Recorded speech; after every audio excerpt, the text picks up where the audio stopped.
Hai,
Shalom. Jumpa kembali dalam program 2 Sisi. Malam ini kita akan membahas dalam Injil Matius pasal 23 ayat ke-27, Bapak Ibu. Saya bacakan untuk teman-teman Bapak Ibu saudara sekalian. Firman Tuhan berkata, "Celakalah kamu, hai ahli-ahli Taurat dan orang-orang Farisi. Hai kamu orang-orang munafik, sebab kamu sama seperti kuburan yang dilabur putih, yang sebelah luarnya memang bersih tampaknya, tetapi yang sebelah dalamnya penuh tulang belulang dan pelbagai jenis kotoran." Alkitab ini berkata, celakalah kamu. Ada spesifik yang Yesus tujukan kepada tiga tipe orang yang dikatakan celakalah kamu. Dan ayat celakalah kamu hai ahli-ahli Taurat dan orang-orang Farisi, hai kamu orang-orang munafik di dalam perikop ini, ya saudara sekalian ya, itu dicatat sebanyak 7 kali yang saya coba hitung ya. 7 kali di dalam perikop ini Yesus secara spesifik berkata, celakalah kamu, hai ahli-ahli Taurat dan orang-orang Farisi, hai kamu orang-orang munafik. Ya, 7 kali. Kalau 1 kali mungkin cuman ya sekedar lewat saja, hanya iklan saja yang lewat, seperti Bapak Ibu nonton sebuah tayangan televisi, saudara ya. Iklan biasanya tuh orang nggak memberi atensi khusus. Tetapi kalau 2 kali mulai orang berikan pay attention, memberi waktu khusus untuk memperhatikan hal itu tersebut, saudara. 3 kali pasti menekankan ada hal penting yang harus kita perhatikan sehingga mendapatkan sesuatu hal, informasi yang kita dapat dari iklan tersebut, saudara. Tetapi kalau sudah 7 kali, itu benar-benar ada strong message yang Yesus ingin saudara dan saya perhatikan baik-baik tentang 3 tipe ini, sehingga kita tidak menjadi bagian atau menjadi orang-orang seperti ciri-ciri tipikal orang-orang yang Yesus tidak sukai. Bahkan Yesus katakan, celakalah kamu, woe you, celakalah kamu, saudara ya. Siapakah mereka sebenarnya yang ingin penulis Injil Matius ini ungkapkan, saudara? Yang pertama ternyata ada ahli Taurat. Ya, ahli Taurat itu siapa sih yang Bapak Ibu ketahui tentang ahli Taurat? Kata ahli Taurat itu dalam bahasa aslinya, dalam bahasa Yunani, yang dicatat malah Gramatius. Gramatius itu adalah pemuka agama. Ya, seorang sarjana agama, sarjana kitab, ya, kalau bahasa sekarang itu sarjana teologi ya. Terus yang saya dapati adalah the man learned in the law, seseorang yang mempelajari tentang hukum, saudara ya.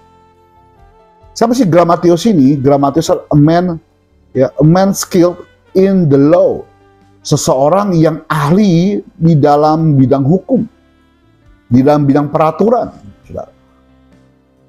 Yang saya pelajari kembali adalah ahli Taurat adalah a religious teacher, guru agama. Lalu ada expert in the law, dia sangat berpengalaman di dalam masalah hukum, di dalam masa perundang-undangan, di dalam masalah peraturan-peraturan yang dibuat, saudara.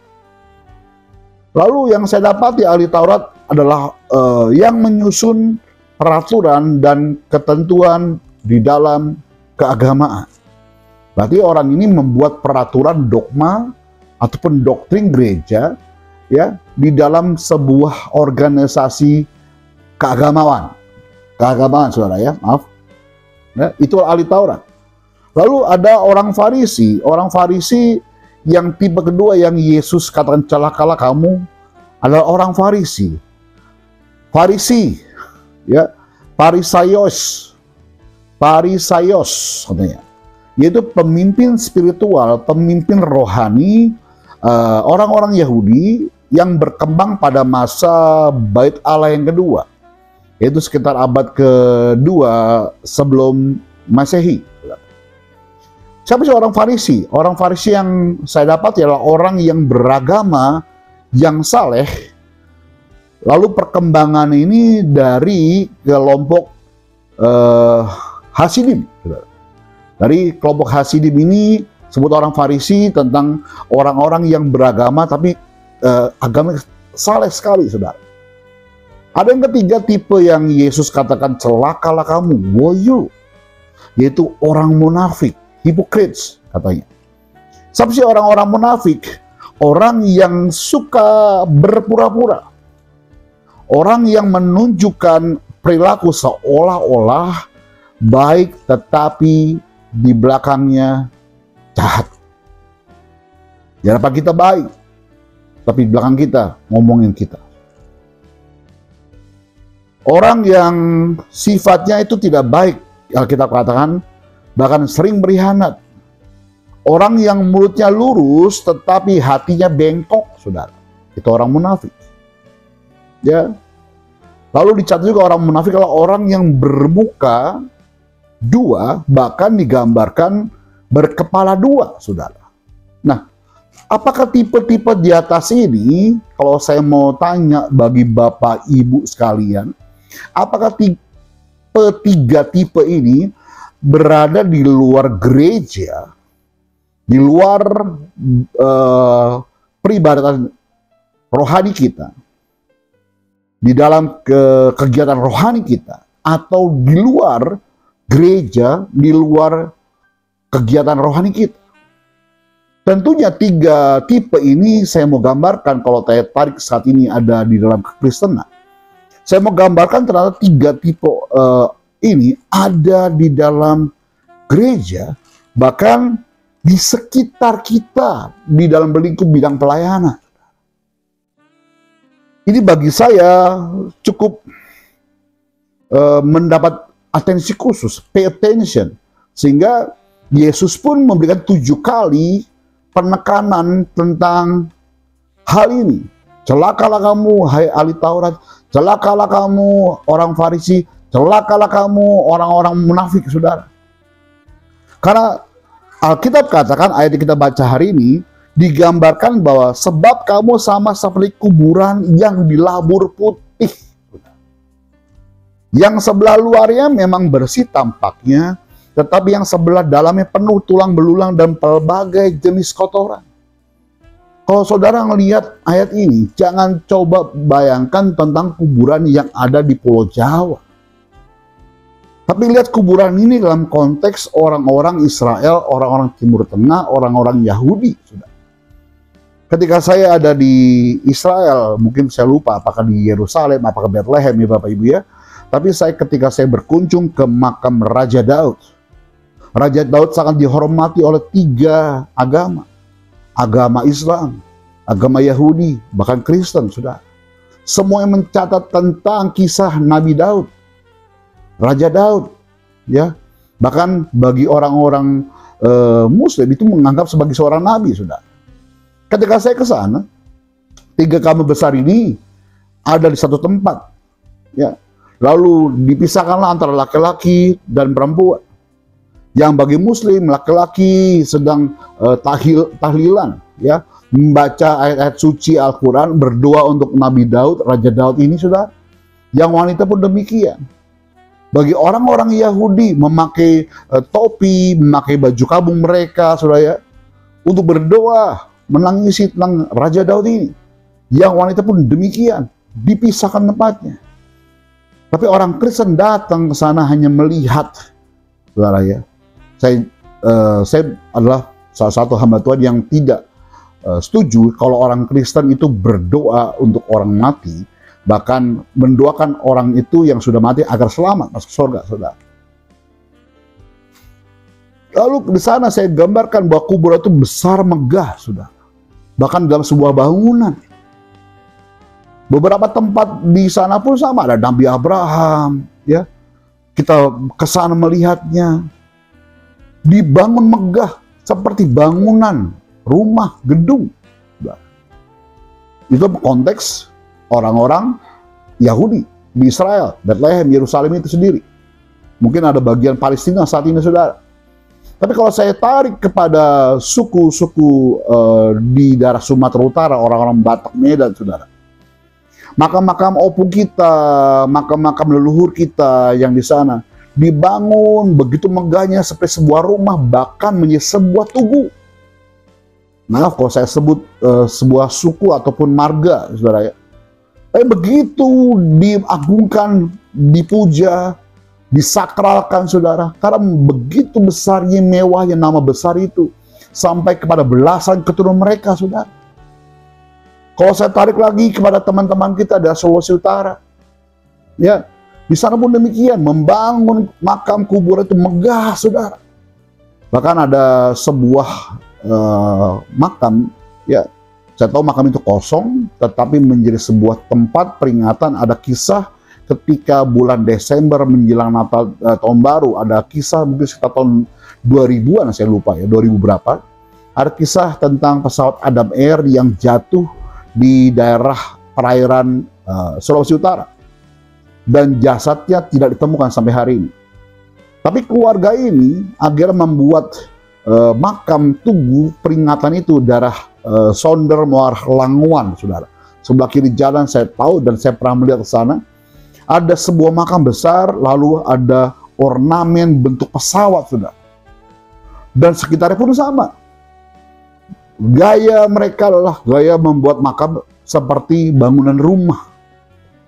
Nah, coba saya gambarkan hari ini, ketika mereka lihat kuburan itu megah, mewah, keren, saudara. Ada peringatan-peringatan yang akan mereka ingat, kenang tentang kisah orang yang meninggalkan mereka. Tapi tahukah saudara, di luar yang memang keren, tetapi di dalam kubur itu, di dalam tanah itu, hanya sisa tulang belulang. Sebab dagingnya, ya, mudah melebur. Kalau orang meninggal, orang manusia meninggal, minggu pertama, bulan pertama sudah mulai membusuk dan mulai mempuncah perutnya, terpecah, keluar belatung, keluar ulat-ulat, memakan setiap daging-daging kita, saudara, yang sudah mati, sampai 3 tahun ke depan. Orang Jawa bilang 1000 hari, saudara. Semua otot lebur, semua daging lebur, kulit lebur menjadi debu tanah, tinggal sisa tulang belulang yang berkumpul menjadi satu di tengah-tengah, saudara. Ada peristiwa 1000 hari.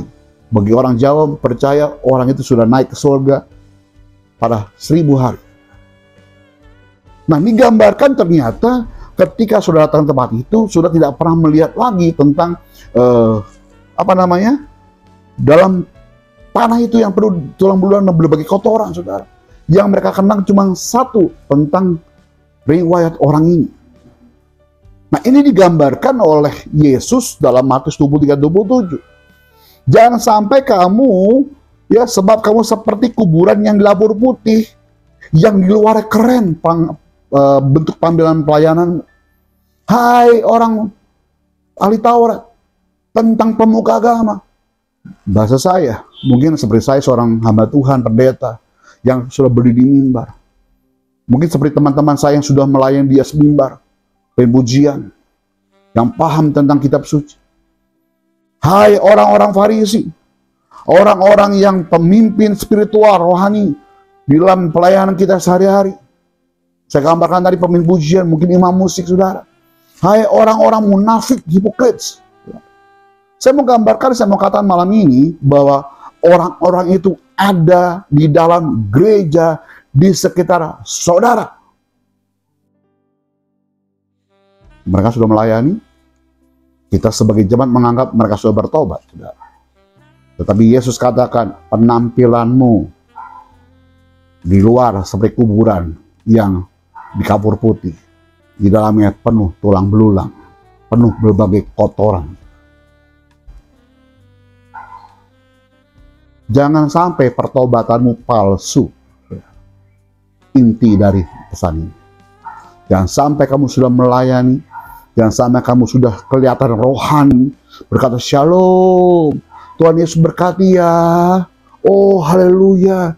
Semua bentuk tampilanmu, perkataanmu rohani, memakai salib besar-besar, membawa Alkitabmu, menenteng di depan banyak orang. Ini loh, saya mau beribadah ke gereja bawa Alkitab, saudara. Tetapi hatimu bengkok. Tapi hatimu munafik. Mana Alkitab katakan pada ayat berikutnya. Demikianlah juga kamu, di sebelah luar kamu tampaknya benar di mata orang, tetapi di sebelah dalam kamu penuh kemunafikan dan kedurjanaan. Jangan sampai pertobatanmu diragukan. Jangan sampai pertobatanmu palsu.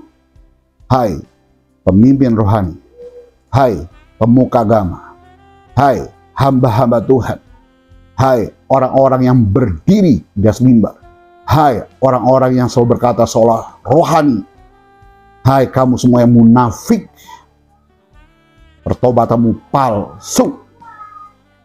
Yesus katakan, celakalah kamu. Selagi masih ada waktu, teman-teman yang mendengar dua sisi malam ini, saya mau bilang sebagai hamba Tuhan, bertobatlah. Puji Tuhan sudah diingatkan oleh renungan malam ini. Saya merenungkan ayat ini, dan saya percaya ini pun untuk saya sebagai seorang hamba Tuhan. Semoga dipahami, dan sampai jumpa di tayangan program Dua Sisi berikutnya. Shalom, Tuhan Yesus berkati. Haleluya. Shalom The Warriors, kembali lagi bersama saya di program Dua Sisi. Kali ini kita akan membahas dari Matius 23 ayat 27. Saya akan bacakan buat kita semua dimanapun kita berada hari ini. Matius 23 ayat 27. Celakalah kamu, hai ahli-ahli Taurat dan orang-orang Farisi, hai kamu orang-orang munafik, sebab kamu sama seperti kuburan yang dilabur putih, yang sebelah luarnya memang bersih tampaknya, tetapi yang sebelah dalamnya penuh tulang belulang dan pelbagai jenis kotoran. Saya akan lanjutkan di ayat 28 bagi kita semua. Demikian jugalah kamu, di sebelah luar kamu tampaknya benar di mata orang, tetapi di sebelah dalam kamu penuh kemunafikan dan kedurjanaan. Saudara, dalam hidup ini ya, pasti banyak di antara kita yang pernah bertemu dengan orang munafik. Bahkan mungkin orang-orang di sekitar kita, orang-orang terdekat kita mungkin sekalipun ya. Di depan kita baik, atau memiliki perhatian dan lain sebagainya, tetapi di belakang kita justru berbanding terbalik dengan apa yang dilakukan. Nah, ini sesuatu yang sangat miris di dalam pertemanan, di dalam relationship, di dalam mungkin pelayanan, di dalam rekan sekerja ya. Di depan kita tampak dia sangat baik. Namun di belakang kita justru berbanding terbalik dengan apa yang kita tahu, apa yang kita lihat dari kehidupannya bersama-sama dengan kita. Saudara yang dikasihi Tuhan, menurut Kamus Bahasa Indonesia, kemunafikan artinya kebohongan, berpura-pura percaya, berpura-pura setia, tetapi sebenarnya tidak dalam hatinya. Suka atau selalu mengatakan sesuatu yang tidak sesuai dengan perbuatannya. Nah, dunia sering mengatakan hal demikian adalah orang yang bermuka dua. Berapa di antara kita mungkin hari-hari ini atau sering kali kita bertemu dengan orang-orang yang bermuka dua, ya. Terlihat dia percaya dengan apa yang kita sedang bicarakan. Terlihat dia setia dengan apa yang sama-sama kita gumulkan. Tetapi sebenarnya di dalam hatinya suka atau selalu mengatakan sesuatu yang tidak sesuai dengan perbuatannya. Mungkin saat ini dia katakan A, tetapi besok langsung berubah jadi B. Atau bersama dengan kita sepakat dengan A, tetapi di pihak lain dia sepakat dengan B. Nah, ini yang selalu menjadi warning buat kita di dalam kita membangun satu hubungan atau satu komunitas supaya menjadi satu hubungan yang sehat atau komunitas yang sehat. Nah, saudara, dalam perjanjian baru, kata munafik diterjemahkan dalam bahasa Yunani, ya, hypokrites, ya. Bahasa Yunaninya hypokrites, yang mendasari kata bahasa Inggrisnya yakni hypocrite, ya, atau munafik. Nah, dalam kata bahasa Yunani tersebut berarti seorang pemain drama, ya, aktor, aktris, ya. Jadi dapat disebutkan orang yang munafik itu adalah orang yang memakai topi atau not real atau tidak apa adanya. Jadi kan sering kali dalam pertemanan kita selalu bilang, tidak ada dusta di antara kita. Atau buka dulu topengmu, buka saja topengmu. Ya, sering kali dalam pertemanan atau dalam kumpulan kita mengeluarkan kata-kata tersebut. Nah, segala sesuatu dari dirinya cuma tipu atau muslihat yang tidak ada benarnya. Ataupun kelihatannya transparan, melainkan menutup-nutupi, ya. Dalam perjanjian baru, kemunafikan juga seringkali dikaitkan dengan orang-orang Farisi. Bahkan disamakan sebagai ular, ya. Matius 23 ayat 13 dikatakan begini, saudara.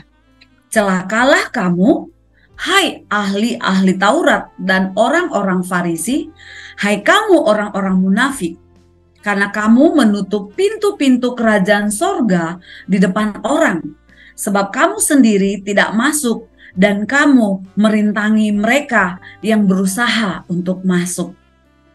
Nah, dikatakan di sini di Matius 23, celakalah kamu, hai ahli-ahli Taurat, orang-orang Farisi, hai kamu orang-orang munafik. Ada kata celakalah kamu, karena di sini kita sedang menutup pintu-pintu kerajaan sorga di depan orang. Makanya dalam kehidupan ini, saudara, seringkali manusia hidup dengan yang namanya sandiwara. Memang dunia yang kita tinggali, dunia yang kita tempati adalah panggung sandiwara, ya. Tetapi tentunya kehidupan orang percaya bukanlah demikian adanya. Orang percaya harus tampil beda sesuai dengan apa yang diimaninya. Amin, saudara. Orang percaya sejatinya meninggalkan yang namanya panggung sandiwara, ya. Jadi kelihatan benar di mata orang, tetapi ternyata dirinya adalah orang munafik dan durjana. Saudara, hal yang tidak dapat kita kerjakan sekaligus di waktu yang bersamaan adalah menyenangkan hati semua orang. Kita nggak bisa kerjakan itu. Kita nggak bisa senangkan hati semua orang. Capek, saudara. Ya. Jadi kalau memang nggak suka, ya ngomong langsung nggak suka.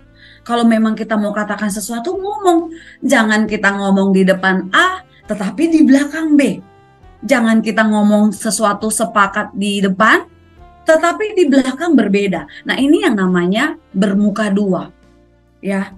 Jadi jadilah sebagai orang Kristen yang beriman, orang Kristen yang berbeda, memiliki sikap dan perbuatan sama di depan, sama di belakang. Ya, jadi depan dan belakang sama, ya saudara. Matius pasal 23 ini berisikan tentang kecaman Tuhan Yesus terhadap ahli-ahli Taurat. Ya, jadi nanti Bapak Ibu atau saudara dimanapun berada boleh baca sepanjang perikop ini, satu perikop ini di Matius 23 ini. Ini merupakan kecaman Tuhan Yesus terhadap ahli-ahli Taurat dan orang-orang Farisi. Nah, pertanyaannya mengapa mereka dikecam?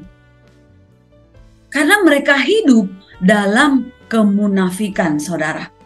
Nah, artinya hidup mereka penuh kepalsuan. Apa yang tampak dari luar berbeda dengan apa yang di dalam mereka. Tahu kebenaran firman Tuhan, tapi tidak melakukannya. Bahkan perbuatan mereka jauh menyimpang dari apa yang mereka ajarkan kepada orang lain, saudara. Bagaimana dengan kita? Apakah yang kita ajarkan atau yang kita impartasikan dengan orang-orang di sekitar kita, mungkin keluarga kita, komunitas di mana kita beribadah, komunitas di mana kita melayani, komunitas di mana kita bekerja, apa yang sedang kita impartasikan kepada orang-orang di sekeliling kita? Apakah yang kita sampaikan sama dengan perilaku kita dan perbuatan kita? Atau kita cuma keren ngomong, tapi kita nggak keren dalam melakukannya? Nah, ini yang dikecam oleh Tuhan kepada ahli-ahli Taurat dan orang-orang Farisi.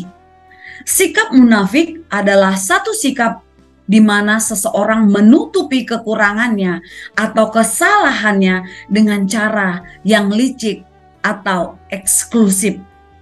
Jadi, di hadapan banyak orang, mereka berlaku baik, ramah, sok rohani, saleh.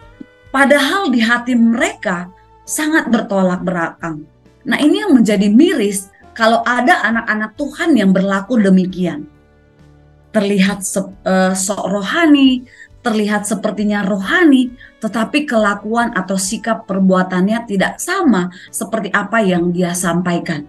Terlihat ramah atau murah hati, tetapi ternyata bertolak belakang dengan sikap hatinya. Bahkan motivasi pelayanan mereka tidak benar. Karena semua pekerjaan yang mereka lakukan hanyalah yang dimaksud supaya dilihat orang. Nanti saudara boleh baca perikop Matius 23 ini. Itu ada di ayat 5, saudara, ya. Semua pekerjaan yang mereka lakukan hanya dimaksud supaya dilihat orang. Apakah kekristenan kita mau banggakan hanya karena kita sering ke gereja? Apakah kekristenan kita mau banggakan hanya karena kita sering melayani, tetapi tidak sama dengan perbuatan atau perkataan kita sehari-hari dalam kehidupan kita? Saudara, di Matius 23 ini, ahli-ahli Taurat dan orang-orang Farisi tidak ada kasih yang mendasari pelayanan mereka. Mereka melakukan pekerjaan-pekerjaan rohani dengan harapan beroleh pujian dan sanjungan dari orang lain. Sehingga Tuhan Yesus memberi nasihat, turutilah dan lakukan segala sesuatu yang mereka ajarkan kepadamu. Tetapi janganlah kamu turuti perbuatan-perbuatan mereka, karena mereka mengajarkannya tetapi tidak melakukannya. Nah, ini miris, saudara. Sebagai anak-anak Tuhan, ketika kita dapat mengajarkan firman Tuhan, harusnya kita dapat melakukan firman Tuhan. Yang setuju dengan saya, katakan amin. Ya, saudara, ini yang menjadi catatan dalam kehidupan kita. Ketika kita berkobar-kobar, berapi-api, menceritakan kebaikan Tuhan atau menyampaikan firman Tuhan, tetapi kalau perbuatan kita tidak sama seperti apa yang kita lakukan, itu dikecam dan tidak disukai oleh Tuhan, saudara. Nah, di sini orang-orang Farisi dan ahli Taurat dikatakan Tuhan, tampaknya mereka benar di mata orang, tetapi di sebelah dalam penuh kemunafikan. Mereka memanggil Yesus Kristus guru, tetapi mereka sesungguhnya tidak setuju dengan pengajarannya. Jadi kelihatannya para ahli Taurat dan orang Farisi sudah terbiasa dengan sikap berpura-pura. Mereka sudah terbiasa berpura-pura rajin berdoa dan sengaja melakukannya di depan orang. Ya, kalau kita baca tentang cerita ahli-ahli Taurat dan orang Farisi, sepertinya memang mereka saja yang punya Tuhan. Mereka lebih rohani dari siapapun karena mereka berdoa berdiri di pinggir-pinggir jalan supaya apa yang mereka kerjakan itu dilihat oleh orang lain, dipuji oleh orang lain.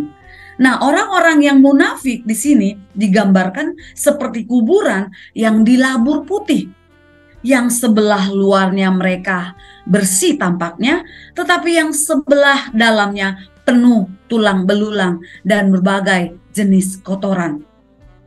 Itu tadi yang dijelaskan di ayat 27.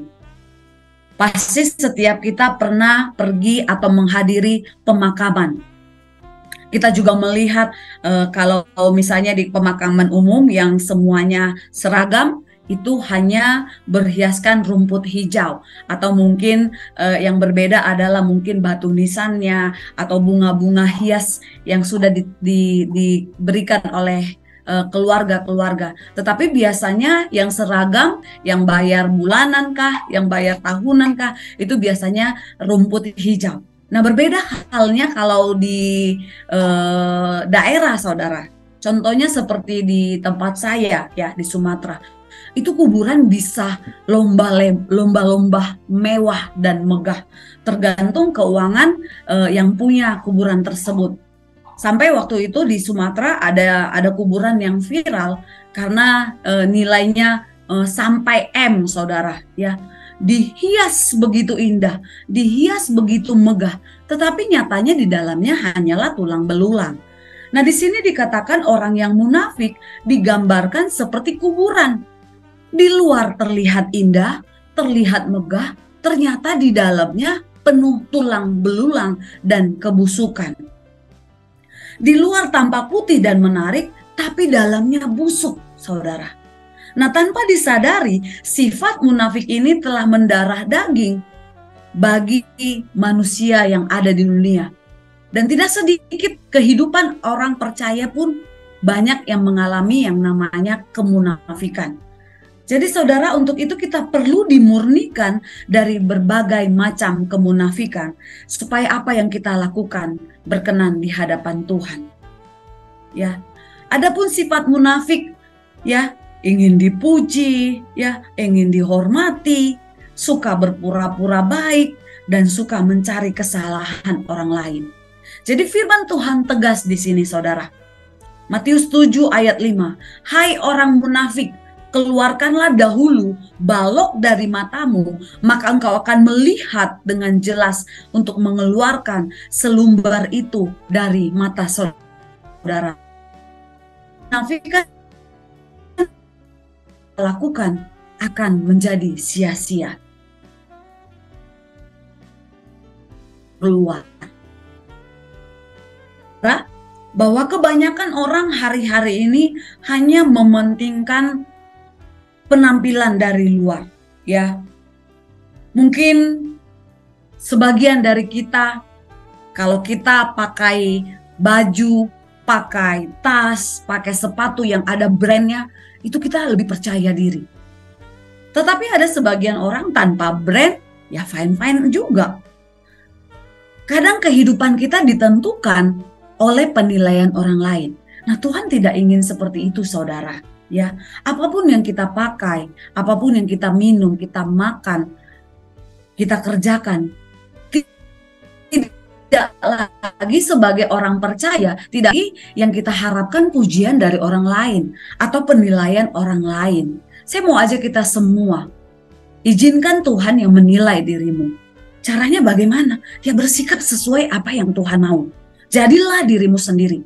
Gak usah pentingkan penampilan yang dari luar, yang terlihat indah, yang terlihat sepertinya rohani. Ternyata di dalamnya penuh kebusukan. Nah, ini yang dikecam oleh Tuhan, saudara.